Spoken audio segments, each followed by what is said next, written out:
That took us straight into the second match, which was the first of two women's title matches, which saw in a rematch for this week's Raw, Damage Ctrl, which consisted of Dakota Kai and Iyo Sky, getting a rematch against the new women's tag team champions of Asuka and Alexa Bliss. I thought this was really interesting on a few fronts. If you note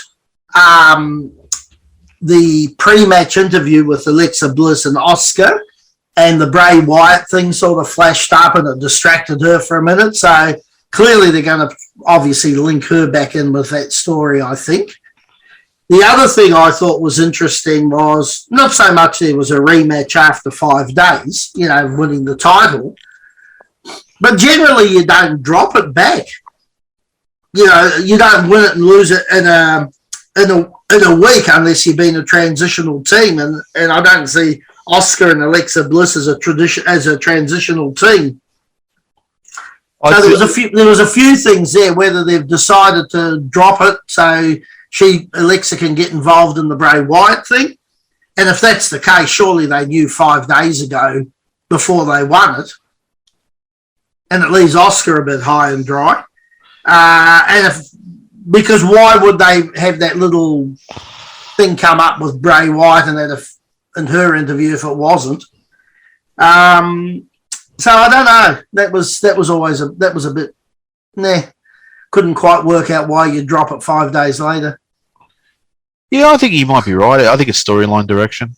I think you are right. So. I think it's that the plan will be that as this goes longer and longer, Alexa Bliss will become more aloof and not paying attention to the group that she's currently with, and be more drawn, and they'll turn internal havoc between her and Asuka and that kind of thing. I think that's what they're going to build to. It sort of looks that way. Match itself was good. I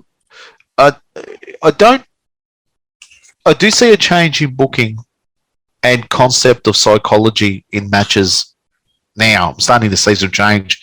That Vince is gone and that kind of thing, and Triple H has got more of a hand in there, and Shawn Michaels. So you're starting to see a little bit more psychology. Yeah. The only thing I'm really not enjoying is the referees are not really being respected in any matches at the moment, especially in what's supposed to be a match with rules, right? And I'll explain what I'm saying is, especially in tags. Tags end up just about being Texas tornadoes. Yes. Right? And that's not really how it should be. You're not showing any respect to the ref, and you're not showing any psychology. If you're a heel team, you should be doing that shit on the sly. Yeah. And if you're a face team, you should be maybe doing it in front of the ref, and the ref cuts you off to build fire, right? To build heat. To me, they just get their hands at each other, and it just becomes, and this is not just this tag. This is a lot of tags, and AEW's just more guilty of it than anybody else, right? Is not allowing, and I will say there's an exception to this in a minute, not allowing, right, the teams to build up heat and create, hot tags and that, because it's already happening. Everyone's just jumping all over each other. And the finish of this one with Nikki Cross coming in, right? I don't mind that there's another heel's come in and help the other heel team to win, and the ref didn't see it. I don't mind it, right? But the match was out of control well and truly before then, as far as, for the ref being able to even control it. It was already gone. Right, so then that takes out your heel and your face situations. That takes out all of that once the ref has lost control. The more rules you have in a wrestling match, the more the heel can bend them, and the more the face can work with them, trying to create, the right way to go about things in a match, and the heel cheating all the time, getting the fans offside. But as soon as you take all those rules away, just becomes, just four guys going at each other. Yeah, and I think that's it. I think that's something that needs to be looked at. Good match, right? Yeah. I really do enjoy watching the Japanese girls work. Oh, yeah. Asuka and Sky, I really do. Well, everything's snug, everything's tight. That Sky aerobatically is unbelievable. Well, what do they call her? The Empress of the Sky or something? Yeah, I think so. She's absolutely amazing in that aspect, right? That aspect. Dakota Kai and Alexa Bliss, I can take or leave. Yeah, as far as wrestlers, they all look like they're pulling their punches all the time and they're pulling every shot. It looks soft. You know, our good friend Sherry Sinatra would be spitting chips at the TV if she saw them working, right? And they look like everything they do is soft, where the Japanese girls look like they're laying it in. It looks like it's... Well, the two Japanese girls have got quite some history. They were former tag team partners. They've been former rivals. They've got a very, very long history between them. I thought, look, yeah, you got four pretty good wrestlers. I've got to be honest, I generally never, ever bag a Kiwi performer, a New Zealander. I don't see the hype in Dakota Kai. I'm not a fan. I really try to support and warm an Aussie or a Kiwi, you know, but I don't get it. I'm not a fan. The look, it looks good. I don't mind her look.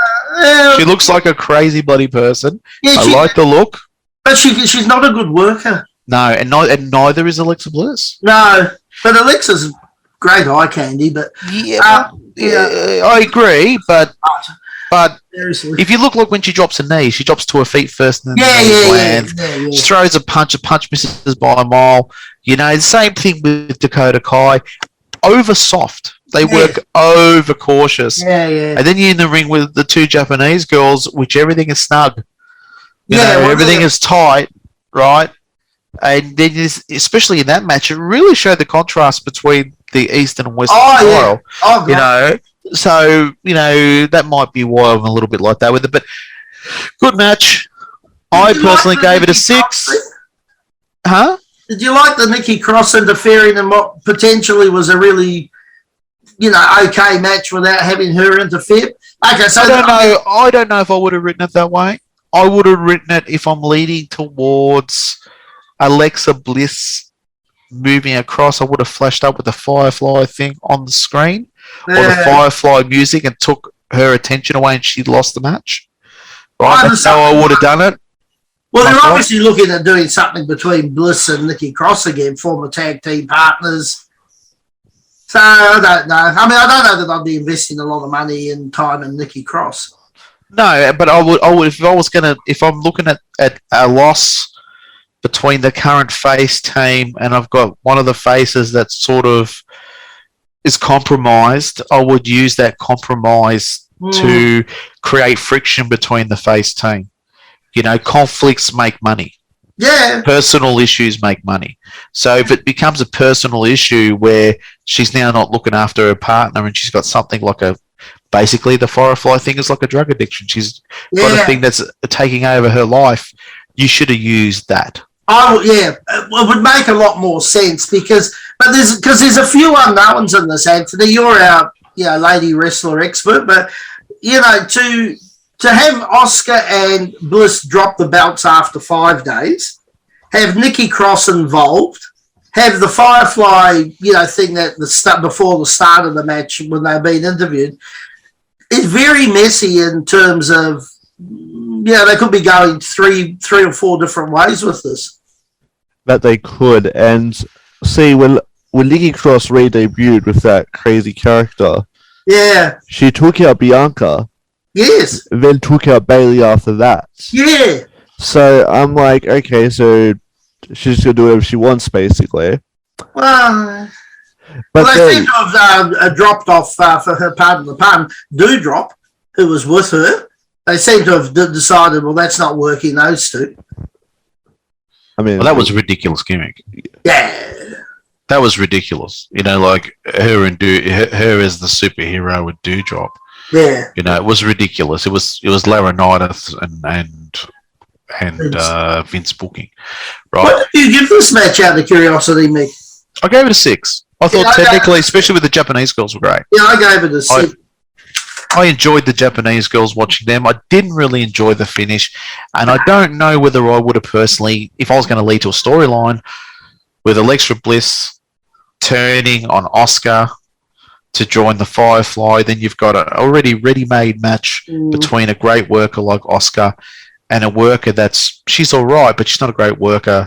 I wouldn't say Alexa Bliss is a great worker, but you've got someone that can carry Alexa Bliss through a great match.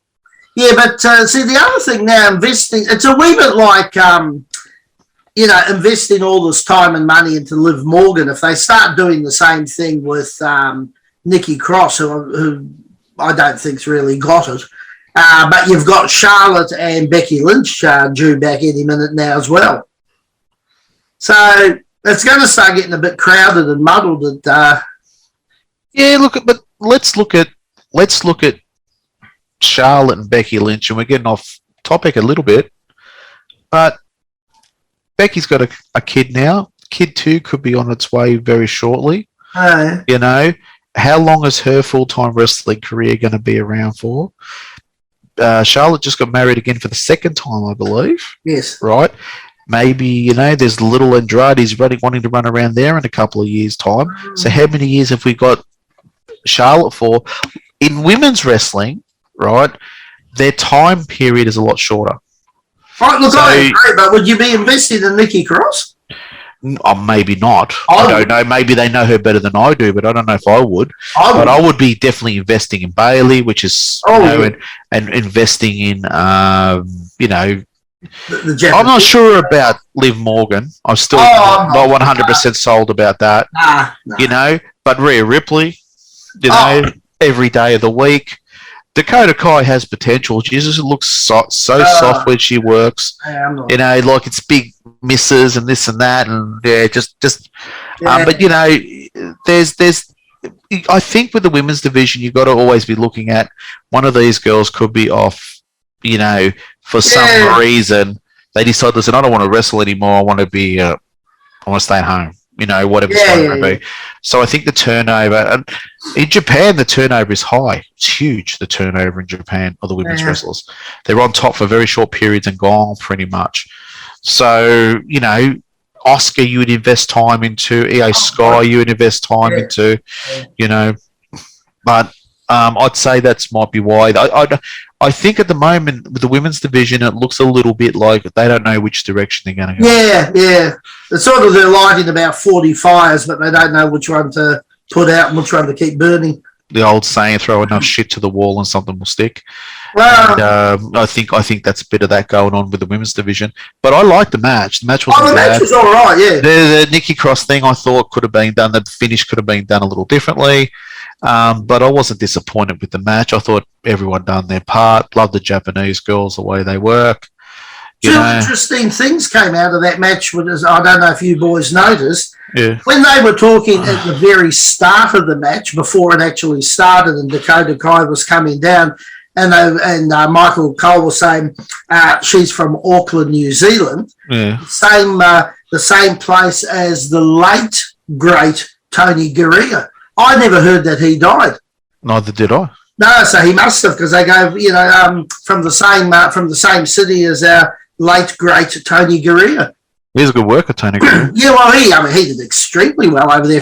He was there from about 72 till God knows when, and then was behind the scenes for years and years and years. But and the other thing, I don't know if you noticed in the pay-per-view, first time ever I took notice.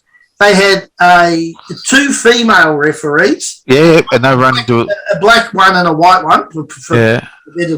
Daphne and was the black one, and what's her name? Jessica. Yeah, Jessica was the white one. But they did most of the matches. There was only actually two guys there, two male referees. Yeah, no, that's right. And they did probably a good. It's 6 out of the 8 matches. Well, I think the male who refereed the main event, I think that was the only one he did. Yeah. And then the other guy did 2 or 3 matches, and the girls did the rest. And I don't know whether that's, because of where they are and the oppression against women, and also the fact, you had a black woman and a white woman. Yeah. The other thing I did like too, talking about that, was Damage Ctrl's gear. The one-piece suit. All 3 of the members look good. They all look like they were part of a team.